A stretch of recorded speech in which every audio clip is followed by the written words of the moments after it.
Elon Musk just told the World Government Summit that a one world government is not such a good idea.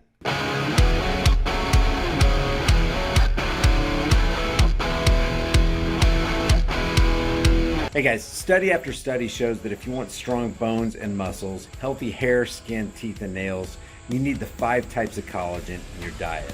I get mine from BioTrust. I've got a link in the description with a massive discount, and it'll tell you all about it. All right, a lot of people are applauding what Elon Musk said today. He basically spoke out against the idea of a one world government at, wait for it, the World Government Summit. And he warned that a one world government could lead to a civilizational collapse. Let's take a listen. One thing I should say, and I know this is called the World Government Summit, but I think we should be maybe a little bit concerned about actually becoming too much of a single world government.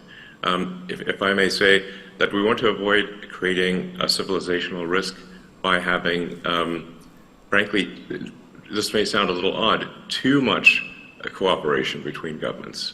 Civilizational risk. Now, let me just pause real quick because I like what he says here, but we have to realize this is the guy who dressed as the devil's champion. This is the guy who's for universal basic income. This is the guy who wants you to ask your politician to institute carbon credits. This is the guy who set up Neuralink so that he can, maybe today help those paralyzed people start to walk again, and maybe into the future exercise total control over the mind. So this is a guy that you need to be cautious about, in my opinion. Not to mention that he was labeled by the World Economic Forum as a World Economic Forum young global leader. That doesn't sound like somebody who's on our side. However, when you're at the World Government Summit and you're saying, hey, I don't think this one world government idea is so hot.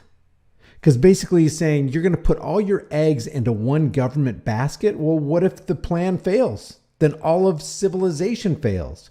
At least, 100, 200 years ago, or even now, when one government fails, the other governments can continue to thrive and go on. And by governments, I mean civilizations. Because we know, just real quick, government is the idea that a person or a group of people has the right to rule you. And you have the obligation to obey their rulership, or you will, in their minds, in the minds of the people who are governing or controlling other people, you can be rightly punished. So government is a fiction. The idea that somebody has a higher claim over your life and property than you is a fiction. The idea that somebody has the right to rule you without your consent and against your will is a fiction. It's a fiction based on immorality.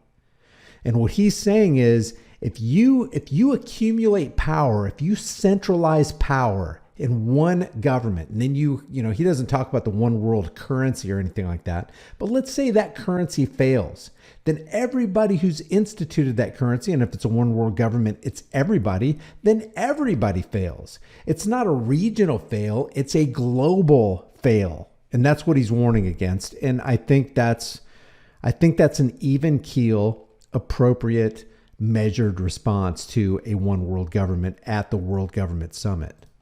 If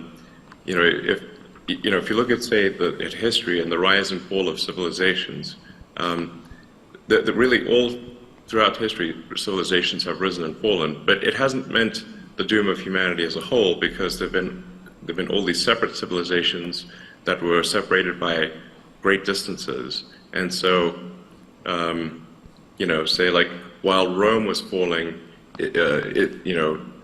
Islam was rising, and so you had like the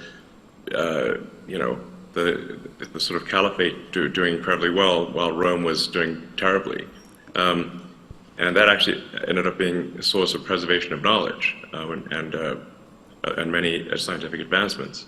So it sounds like he's trying to make these people think. And I'm sure that there are a lot of people, especially if you're in a position of power, especially if you're in a position to actually benefit from a one world government. Because let's face it, if you want to accumulate power, if you want to centralize power and put it in the hands of a few, that means that's going to be at the expense of the many. The many will suffer and the few will benefit. Anytime you have a centralization of power, and besides that, power corrupts and absolute power corrupts anyway.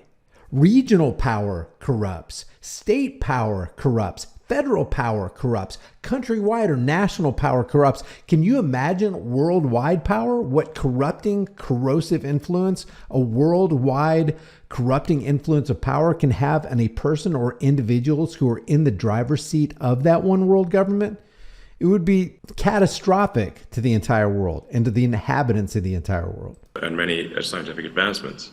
And so, I think we want to be a little bit cautious about being too much of a single civilization, because if we are too much of a single civilization, then if the whole thing may collapse. And with the one world government, who gets to make the rules? Who gets to stamp into existence the laws? Who gets to be the regulator of the world? Is one power going to regulate China and Russia and Canada and the United States and Mexico? Who's going to do that? We have the UN already. We have this global body that's trying to govern the entire world. How's that working out for us? It doesn't work out very well at all. As a matter of fact, they've uncovered massive levels and layers of corruption in the UN. I'm obviously not suggesting war or anything like that, but I think we want to be a little bit wary of actually cooperating too much. It sounds a little odd, but we want to have some amount of civilizational diversity such that if something does go wrong with some part of civilization, that the whole thing doesn't collapse, and humanity keeps moving forward. Civilizational diversity. Let me know what you think about what Elon Musk said there. I tend to agree with a lot of what he says, but I'm cautious because, like I said, World Economic Forum, young global leader, he wants universal basic income. Universal basic income. Think about that. Mass theft on basically a global scale. Carbon credits. He wants carbon credits for every country. That means taxes are going to rise on the poor, the poorest among us. And not to mention that he's the devil's champion. So let me know what you guys have to say about that. I think it's interesting that supposedly one of the richest men, or the richest man in the world, they say. Personally, if you know his name, he's not the richest man in the world, but nevertheless, the supposed richest man in the world became a stick in the mud, a fly in the ointment to the World Government Summit by saying, hey, we need to put the brakes on this idea of a one world government because we're talking about a civilizational collapse. If we don't maintain distinctions and borders and decentralize, I think we're heading in the wrong direction. I don't see how anybody could argue with that. But if you have an argument against it or for it, you agree with what he said, if you disagree with what he said, leave your thoughts about this for the world and the global thought police in the comment section below. If you haven't done so already, subscribe to this channel, hit the bell notification icon, give it a thumbs up, share it with everybody you know, and don't forget to subscribe to my private email list through my website, highimpactflix.com. If you want to support the channel, just grab a hard-hitting, conversation-starting design you can get from the store and put it on a shirt, hoodie, mug, cell phone case, whatever you want. We got a brand new original design in the store. I'm American. I have the right to bear arms. Your approval is not required. Your purchase helps support the channel. I will see you guys in the next heavily censored shadow ban video. While we have time and it still retains some of its perceived value, maybe it'd be a good idea to convert your worthless fiat into valuable, storable food. Don't be the one who waits till the food riots start happening. You don't want to be fighting panicking people in the store over that last jar of peanut butter. At Prepare with High Impact Flicks, you can get up to 3 air and watertight gasket sealed ammo cans, each filled with a 4-week emergency supply. 7 food varieties, 2,000 calories a day, 284 servings, breakfast, lunch, and dinner, and each meal comes in a resealable, heavy-duty 4-layered pouch. And it's got a 25-year shelf life. Every order of a 4-week supply gets you $100 off plus free shipping. Here's how simple it is to make. I'm going to cook up some Granny's home-style potato soup. People are going to think I'm a culinary hero. You open the pouch, boil 4.5 cups of water, stir the contents, simmer on low heat for 15 to 20 minutes, take it off the heat, then let it set for 2 to 3 minutes before you serve it up. Man, this stuff's so good. People are going to think Granny stopped by and filled your kitchen with a whole bunch of love. Well, if Granny does stop by, she's going to fill your behind with a whole bunch of buckshot if you keep talking with your mouth full. Wipe your dang beard off. It's embarrassing. So maybe convert some of your worthless fiat into valuable food while you still can. Order now and get $100 off of up to 3 4-week emergency food supplies at preparewithhighimpactflix.com. The link is in the description.